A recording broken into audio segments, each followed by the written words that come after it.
Buat kalian yang masih skeptis dengan kripto, hari ini gue mau bahas ada satu argumen menarik yang ini lumayan kontroversi menurut gue. Kebetulan pas kemarin lagi baca-baca nyari ide konten tentang kripto, ini ketemulah artikel ini. Dan menurut gue ini bisa kita perdebatkan. Apakah kripto itu benar-benar scam? Atau banyak orang yang masih belum mengerti tentang kripto ini karena masih menjadi teknologi yang sangat fresh dan baru. Mari kita bahas di segmen kali ini.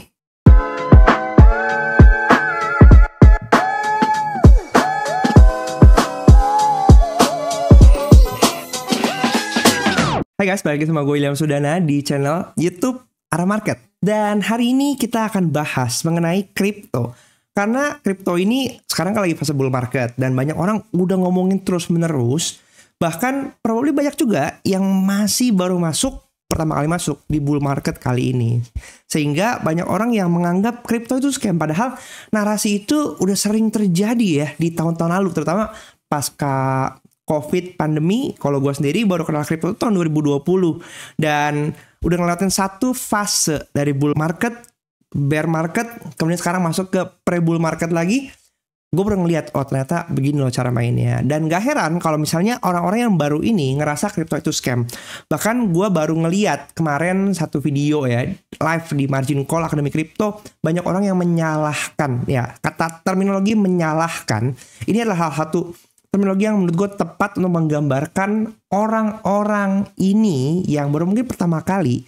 Mereka punya mindset yang salah, maunya ngeflip uang dengan cepat karena apa? Ya yang dibilang dan dinarasikan oleh setiap orang itu kayak gitu.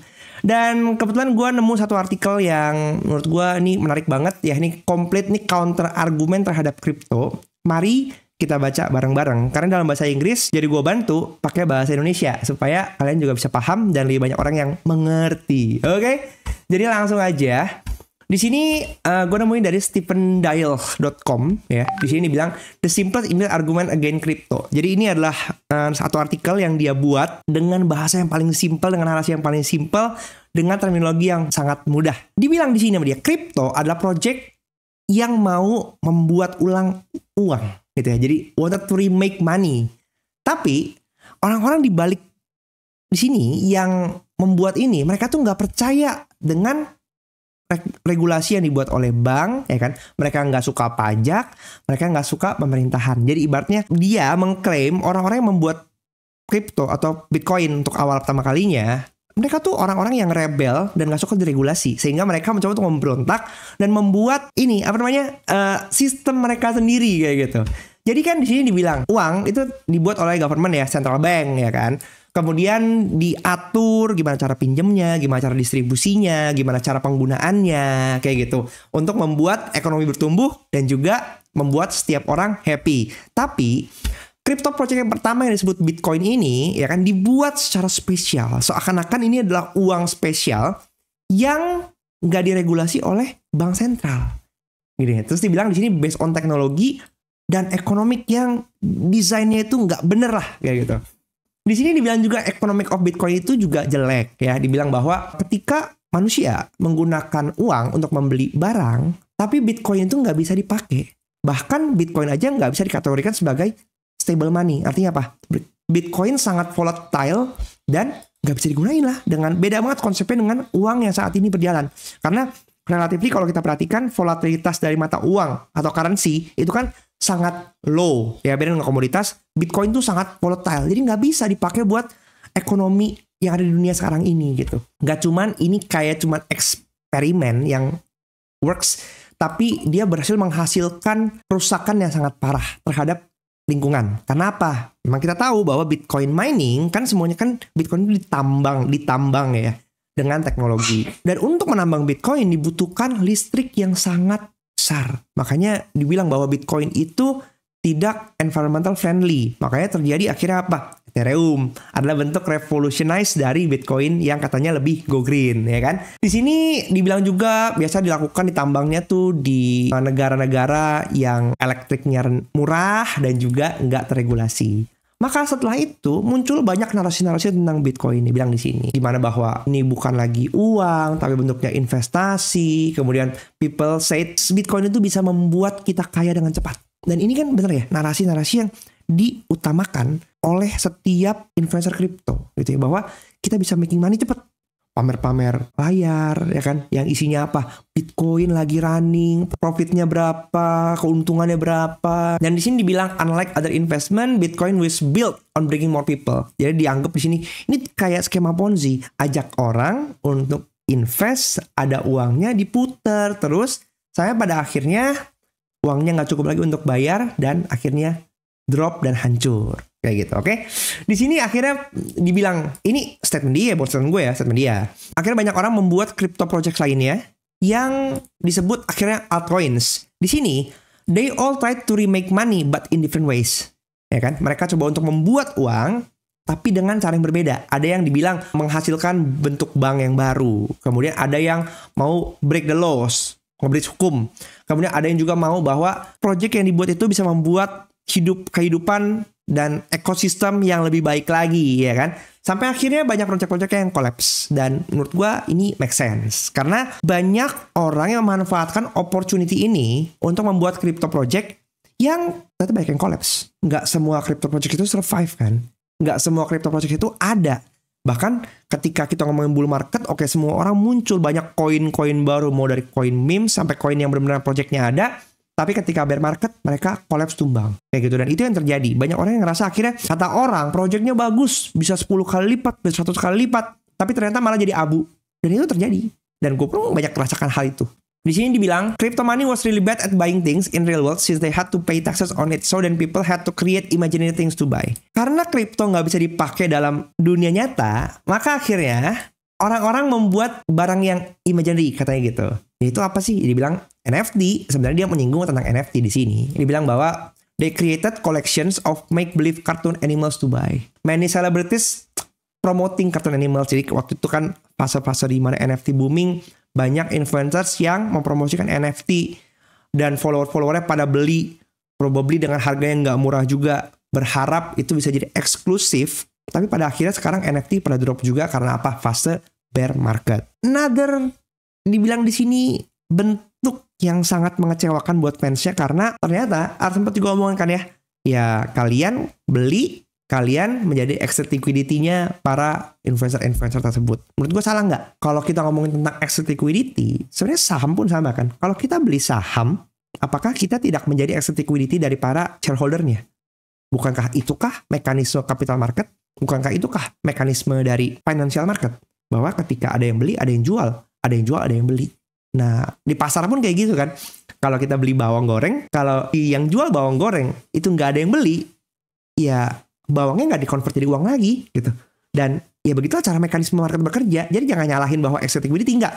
Ini soal masalah literasi pengetahuan bahwa tidak semua orang mengetahui apa yang mereka beli. Mereka cuma kedorong FOMO dan greed-nya. Oke, thank you untuk SM yang udah mensponsori video ini. Dan di video ini gue pengen cerita bahwa banyak orang salah kaprah bahwa yang namanya trader pendapatannya hanya dari trading aja. Padahal enggak. Dalam dunia nyata pun kita pengen dong dapat pendapatan yang lebih. Salah satunya adalah dengan cara menjadi affiliate. XM membuka program partnership di mana kalian bisa mendapatkan up to $25 per lot dengan varian pair yang banyak banget. Sistem laporan juga real time dan pembayaran juga on time. Nggak cuma itu, sebagai affiliate kalian juga punya opportunity untuk mendapatkan hadiah lebih dengan menjadi top affiliates. Buat kalian tertarik, silakan cek link di video description di bawah. Kemudian di sini ditulis juga hal yang menarik bahwa banyak orang kaya yang suka invest di cryptocurrency. Kenapa? Karena katanya mereka bisa making money lebih banyak lagi dengan memanfaatkan apa ya, menurut gue kayak keluguan dari orang pada umumnya kayak gitu. Di sini dibilang bahwa orang yang kaya semakin kaya dan miskin semakin miskin, dan kripto membuat itu menjadi lebih buruk gitu. Ya, crypto was a story about giving people new money, but instead that just stole people's old money and destroyed their life. Unfortunately, the world figured out crypto was a bad idea far too late. Oke, sekarang gue mau point out beberapa pandangan gue sendiri mengenai kripto. Buat kita yang mungkin baru masuk di bull market pertama ini, ya, even kita belum running bull market sih, ini baru pre-bull market. Pasti kita ngerasa bahwa banyak orang yang FOMO, ya kan?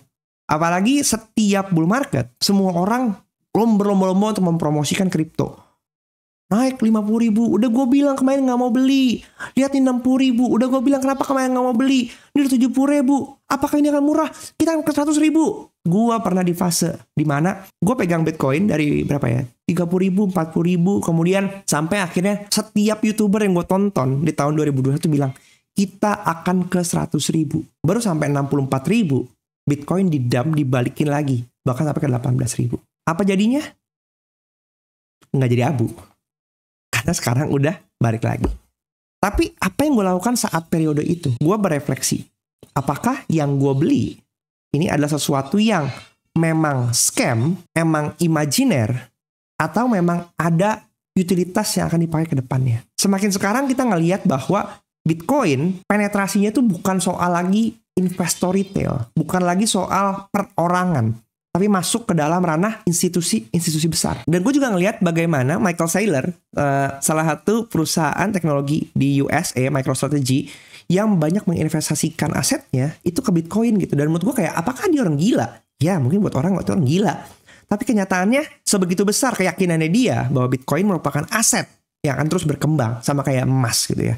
Dan kita lihat juga begitu banyak institusi-institusi besar yang masuk, ya kan, menginvestasikan asetnya ke kripto dan juga Bitcoin. Bahkan banyak venture capital yang juga mendanai proyek-proyek kripto. Bahkan regulator-regulator yang awalnya melarang, sekarang udah mulai memberikan izin. Nah kita bisa ngelihat sekarang adanya Bitcoin ETF, adanya bahkan sekarang Ethereum ETF, Solana ETF yang di dalam proses semuanya. Di situ gue semakin percaya bahwa masih sedikit orang yang bisa ngelihat pasti opportunity yang bisa didapatkan dari semua kripto, teknologi, blockchain, dan Web3 ini. Satu bocoran yang gue juga dapetin dari temen gue adalah bahwa sekarang di Indonesia emang belum banyak perusahaan yang menggunakan teknologi Web3 ya. Tapi di baliknya, behind the scene-nya, itu udah banyak banget kayak semacam kayak tsunami yang akan keluar biur tiba-tiba pada waktunya. Jadi kita tungguin aja kayak gimana. Itu semua karena apa? Karena dunia pun mulai bergeser melihat bahwa teknologi blockchain di belakangnya dengan utilitas yang jelas dan narasi-narasi yang semakin lama semakin ke arah teknologi itu akan berpengaruh. Oleh karena itu gue merasa bahwa memang untuk sesuatu hal yang relatif baru, sama kayak kita pertama kali mungkin kita nggak percaya apa itu internet. Sekarang internet itu udah menjadi bagian dari hidup kita. Blockchain itu sesuatu yang masih baru. Belum banyak real cases implementation yang di dalam dunia kehidupan sehari-hari. Tapi hanya orang-orang tertentu yang paham, udah melihat bahwa this is the future. Jadi itu soal masalah waktu. Ada orang yang percaya, ada orang yang sangat skeptis, ada orang yang udah sangat true believer bahwa cryptocurrency dan blockchain dan Web3 ini adalah bagian dari hidup kita di masa beberapa tahun ke depan. Jadi kalau buat orang-orang yang ngerasa bahwa scam, kalian beli dalam konteks FOMO.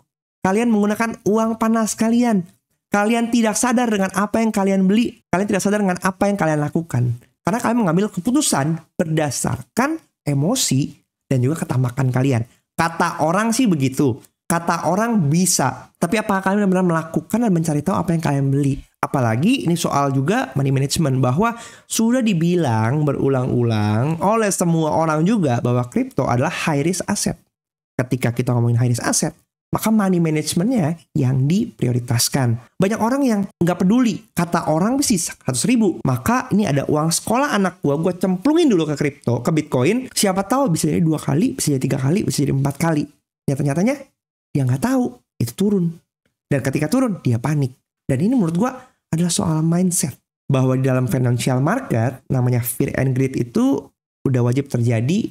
Dan setiap orang akan dibuat humble oleh market. Oleh karena itu, buat kalian yang baru mencoba, coba atur dulu resiko kalian. Jangan terburu-buru atau FOMO untuk masuk. Apalagi kalau kalian berharap bisa kaya dengan cepat di industri ini. Karena mereka yang berpikir demikian, itulah yang akan suffering.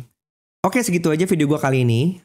Menurut gue, setiap orang bisa punya pandangan yang sangat 180 derajat berbeda. Ada yang percaya, ada yang enggak. Tapi balik lagi, setiap dari kita juga punya kebebasan untuk memilih apakah kita mau percaya atau enggak. Yang paling penting ketika kalian mau terjun ke dalam industri kripto, kalian harus cari tahu dulu. Kalian pelajari dulu. Banyak konten-konten yang beredar di internet yang menceritakan tentang apa itu Bitcoin, utilitas seperti apa, dan apa korelasinya dengan industri di kehidupan nyata saat ini. Oke, kalau kalian suka dengan video seperti ini, jangan lupa di like dan drop opini kalian. Apakah kripto itu scam atau kripto adalah masa depan kita? Sampai jumpa di video selanjutnya dan share ke teman-teman kalian yang belum paham tentang kripto. Bye-bye.